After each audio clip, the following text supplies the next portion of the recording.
ಎಲ್ರಿಗೂ ನಮಸ್ಕಾರ. ಹವ್ಯಕ ಪಾಕಶಾಲೆಗೆ ಮತ್ತೊಮ್ಮೆ ನಿಮಗೆ ಸ್ವಾಗತ.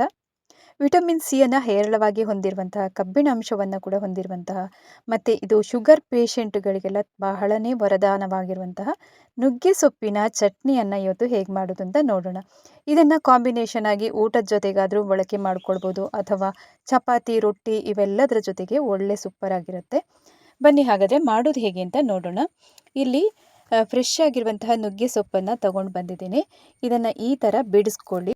ಅದಕ್ಕಿಂತ ಮುಂಚೆ ಸರಿಯಾಗಿ ತೊಳ್ಕೊಳ್ಬೇಕಾಗತ್ತೆ. ಇದರಲ್ಲಿ ಸ್ವಲ್ಪ ಜೇಡರ ಬಲೆ ಆಗಿರ್ಬೋದು, ಈ ಥರದ್ದೆಲ್ಲ ಇತ್ತು ಅಂತಂದರೆ ಕ್ಲೀನ್ ಮಾಡ್ಕೊಳ್ಬೇಕು. ಈ ಥರ ನೋಡಿ ತೆಗೆದು ಇಟ್ಕೊಂಡಿದ್ದೀನಿ. ಇದರ ಕಡ್ಡಿ ಸಮೇತ ಬೇಕಾಗತ್ತೆ. ಇದನ್ನು ಕೂಡ ಹಾಕಿದರೆ ತುಂಬಾ ಚೆನ್ನಾಗಿರುತ್ತೆ. ಈಗ ಪ್ಯಾನ್ ಇಟ್ಕೊಂಡಿದ್ದೀನಿ ಸ್ಟವ್ ಮೇಲೆ ಒಂದು. ಇದಕ್ಕೆ ಈಗ ಕೊಬ್ಬರಿ ಎಣ್ಣೆಯನ್ನು ಒಂದು ಸ್ವಲ್ಪ ಹಾಕ್ಕೊಳ್ಬೇಕು. ಇನ್ನು 1 ಚಮಚ ಆಗುವಷ್ಟು ಉದ್ದಿನಬೇಳೆಯನ್ನು ಇಲ್ಲಿ ಹಾಕ್ಕೊಳ್ತಾ ಇದ್ದೀನಿ. ಉದ್ದಿನಬೇಳೆನ ಹಾಕಿ ಆದ ನಂತರ ಅರ್ಧ ಚಮಚ ಆಗುವಷ್ಟು ಜೀರಿಗೆಯನ್ನು ಹಾಕ್ಕೊಳ್ಬೇಕು. ಆಮೇಲೆ ಖಾರಕ್ಕೆ ಅನುಗುಣವಾಗಿ ಬ್ಯಾಡಗಿ ಮೆಣಸಿನ್ಕಾಯನ್ನು 2 ಆಗುವಷ್ಟು ಹಾಕ್ಕೊಂಡಿದ್ದೀನಿ. ಇನ್ನು ಸ್ವಲ್ಪ ಗಟ್ಟಿ ಇಂಗನ್ನು ಇಲ್ಲಿ ಹಾಕ್ಕೊಂಡು ಇದನ್ನು ಹುರ್ಕೊಳ್ಬೇಕು. ಉದ್ದಿನಬೇಳೆ ಆಗಿರ್ಬೋದು, ಜೀರಿಗೆ ಇವೆಲ್ಲದರ ಕಲರ್ ಚೇಂಜ್ ಆಗಬೇಕು, ಅಲ್ಲಿ ತನಕ ಹುರ್ಕೊಳ್ಬೇಕು.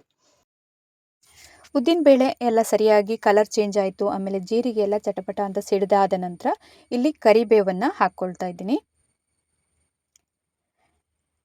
ಕರಿಬೇವು ಸೊಪ್ಪನ್ನು ಮೊದಲಿಗೆ ಚೆನ್ನಾಗಿ ಒಮ್ಮೆ ತೊಳ್ಕೊಳ್ಬೇಕು. ಆಮೇಲೆ ಈ ಥರ ಹಾಕ್ಕೊಂಡು ಒಮ್ಮೆ ಫ್ರೈ ಮಾಡ್ಕೊಳ್ಳೋಣ. ನೋಡಿ ಬಾಡಿಸ್ಕೊಂಡಿದ್ದೀನಿ. ಇನ್ನೀಗ ಇದಕ್ಕೆ ನಾವಾಗಲೇ ಬಿಡಿಸಿ ಇಟ್ಟಿರುವಂತಹ ಒಂದು ನುಗ್ಗೆ ಸೊಪ್ಪಿದೆಯಲ್ಲ, ಅದನ್ನು ಕೂಡ ಈ ಹಂತದಲ್ಲಿ ಹಾಕ್ಕೊಂಡು ಅದರ ಜೊತೆಗೇ ನಾವೀಗ ತೆಂಗಿನಕಾಯಿ ತುರಿಯನ್ನು ಕೂಡ ಹಾಕ್ಕೊಂಡು ಹುರ್ಕೊಳ್ಬೇಕು. ಆವಾಗ ಸರಿಯಾಗಿ ಅದು ಕೂಡ ಫ್ರೈ ಆಗುತ್ತೆ. ತೆಂಗಿನಕಾಯಿಯನ್ನು ಕೂಡ ಫ್ರೈ ಮಾಡಿ ಹಾಕೋದ್ರಿಂದ ಪರಿಮಳ ಚೆನ್ನಾಗಿ ಬರುತ್ತೆ. ಈಗ ನೋಡಿ ತೆಂಗಿನಕಾಯಿ ತುರಿಯನ್ನು ಹಾಕ್ಕೊಳ್ತಾ ಇದ್ದೀನಿ. ಇನ್ನು ನಾವು ಹಾಕಿರುವಂತಹ ತೆಂಗಿನಕಾಯಿ ತುರಿ ಆಗಿರಬಹುದು, ನುಗ್ಗೆ ಸೊಪ್ಪೆಲ್ಲ ಸರಿಯಾಗಿ ಬಾಡಿಸ್ಕೊಳ್ಬೇಕು. ಆಮೇಲೆ ತೆಂಗಿನಕಾಯಿ ತುರಿ ಕೂಡ ಈಗಲೇ ಹಾಕೋದ್ರಿಂದ ಅದರ ಘಮ ಕೂಡ ಸರಿಯಾಗಿ ಚೆನ್ನಾಗಿ ಹುರ್ಕೊಂಡ ಮೇಲೆ ಘಮ ಕೂಡ ಚೆನ್ನಾಗಿ ಬರುತ್ತೆ. ಅದಕ್ಕೋಸ್ಕರ ಹೀಗೆ ಹುರಿದು ಹಾಕ್ಕೊಳ್ಳುವಂಥದ್ದು ತುಂಬ ಚೆನ್ನಾಗಿರುತ್ತೆ. ನೀವು ಟ್ರೈ ಮಾಡಿ ನೋಡಿ ಈ ವಿಧಾನದಲ್ಲಿ ಒಂದ್ಸಲಿ. ಆರೋಗ್ಯಕ್ಕೂ ಕೂಡ ತುಂಬಾ ಒಳ್ಳೆಯದು ಅಂತ ಹೇಳ್ಬೋದು.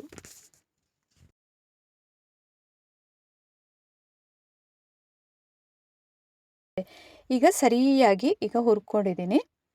ನೋಡಿ ನುಗ್ಗೆ ಸೊಪ್ಪೆಲ್ಲ ಚೆನ್ನಾಗಿ ಬೆಂದ ಹಾಗೆ ಆಗಿದೆ. ಅದು ಅಷ್ಟಾದರೆ ಸಾಕು. ಇನ್ನೀಗ ತಣ್ಣಗಾಗೋದಕ್ಕೆ ಬಿಡೋಣ. ತೆಗೆದು ಚೆನ್ನಾಗಿ ಆರಿದ ನಂತರ ತೋರಿಸ್ತಾ ಇದ್ದೀನಿ. ಇನ್ನು ಮಿಕ್ಸಿ ಜಾರಲ್ಲಿ ಹಾಕಿ, ಸಣ್ಣ ಮಿಕ್ಸಿ ಜಾರನ್ನು ತಗೊಂಡಿದ್ದೀನಿ. ಇನ್ನು ಈ ನುಗ್ಗೆ ಸೊಪ್ಪಂತೂ ಆರೋಗ್ಯಕ್ಕೆ ಬಹಳನೇ ಒಳ್ಳೆಯದು. ವಾರಕ್ಕೊಮ್ಮೆಲ್ಲ ಈ ಥರ ನಾವು ಚಟ್ನಿ ರೂಪದಲ್ಲೋ ಅಥವಾ ಚಟ್ನಿ ಪುಡಿ ಕೂಡ ಮಾಡ್ಕೊಳ್ಬೋದು. ಆಮೇಲೆ ನುಗ್ಗೆ ಸೊಪ್ಪನ್ನು ಪುಡಿ ಮಾಡಿ ಕೂಡ ಇಟ್ಕೊಂಡು, ಒಣಗಿಸಿ ಎಲ್ಲ ಇಟ್ಕೊಂಡು ಕೂಡ ನಾವು ಕುಡಿಬೋದು. ಅದರ ಸೂಪೆಲ್ಲ ಮಾಡ್ಕೊಳ್ಬೋದು. ಅಥವಾ ಏನಾದರೂ ಪದಾರ್ಥನ ಮಾಡ್ತಿದ್ರೆ ಅದಕ್ಕೆಲ್ಲ ಹಾಕ್ಕೊಂಡು ಕೂಡ ನಾವು ಸೇವನೆ ಮಾಡ್ಬೋದು. ಇನ್ನೀಗ ಮಿಕ್ಸಿ ಜಾರಿಗೆ ಹಾಕ್ಕೊಂಡಿದ್ದೀನಿ. ಇನ್ನೀಗ ರುಚಿಗೆ ತಕ್ಕಷ್ಟು ಉಪ್ಪನ್ನು ಹಾಕ್ಕೊಂಡಿದ್ದೀನಿ. ಮತ್ತೊಂದು ಸ್ವಲ್ಪ ಹುಣಸೆ ಹಣ್ಣನ್ನು ಇಲ್ಲಿ ಹಾಕ್ಕೊಳ್ಬೇಕು ಹುಳಿಗೆ. ಇಷ್ಟನ್ನು ಹಾಕಿ ಆದ ನಂತರ ರುಬ್ಬೋದಕ್ಕೆ ಒಂದು ಸ್ವಲ್ಪ ನೀರನ್ನು ಹಾಕಿ ನೈಸಾಗಿ ರುಬ್ಕೊಂಡು ತರೋಣ. ಇನ್ನು ನುಗ್ಗೆ ಸೊಪ್ಪಂತೂ ಶುಗರ್ ಪೇಷಂಟಿಗೆಲ್ಲ ಬಹಳನೇ ಒಳ್ಳೆಯದು. ಕಂಟ್ರೋಲಲ್ಲಿ ಇಡುತ್ತೆ ಶುಗರನ್ನು. ಮತ್ತು ರಕ್ತಹೀನತೆಯನ್ನು ಕೂಡ, ತುಂಬ ಅನಿಮಿಯಾದಿಂದ ಬಳಲ್ತಾ ಇರ್ತಾರೆ ನೋಡಿ, ಅವರಿಗೆಲ್ಲ ಇದು ನುಗ್ಗೆ ಸೊಪ್ಪನ್ನು ನಾವು ಆದಷ್ಟು ತಿನ್ನೋದಕ್ಕೆ ಕೊಡಬೇಕು. ವಾರಕ್ಕೊಮ್ಮೆನೋ ವಾರಕ್ಕೆ 2 ಸಲನೋ ಈ ಥರ ಎಲ್ಲ ಮಾಡಿ ತಿನ್ಬೋದು. ಈಗ ಚಟ್ನಿ ರೆಡಿ ಆಯಿತು ನೋಡಿ. ಇನ್ನಿದಕ್ಕೆ ಒಗ್ಗರಣೆಯನ್ನು ಕುಟ್ಕೊಳ್ಳೋಣ. ನಾನು ಒಗ್ಗರಣೆಗೆ ಸ್ವಲ್ಪ ಸಾಸಿವೆ, ಆಮೇಲೆ ಜೀರಿಗೆ, ಆಮೇಲೆ ಒಣಮೆಣಸು ಇವೆಲ್ಲವನ್ನು, ಬೇವಿನ ಸೊಪ್ಪು, ಕರಿಬೇವು ಸೊಪ್ಪನ್ನು ಹಾಕಿ ಒಗ್ಗರಣೆಯನ್ನು ಕೊಟ್ಕೊಂಡಿದ್ದೀನಿ.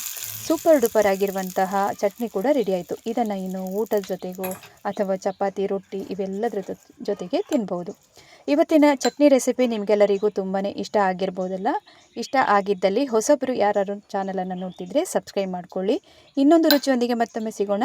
ನಮಸ್ಕಾರ.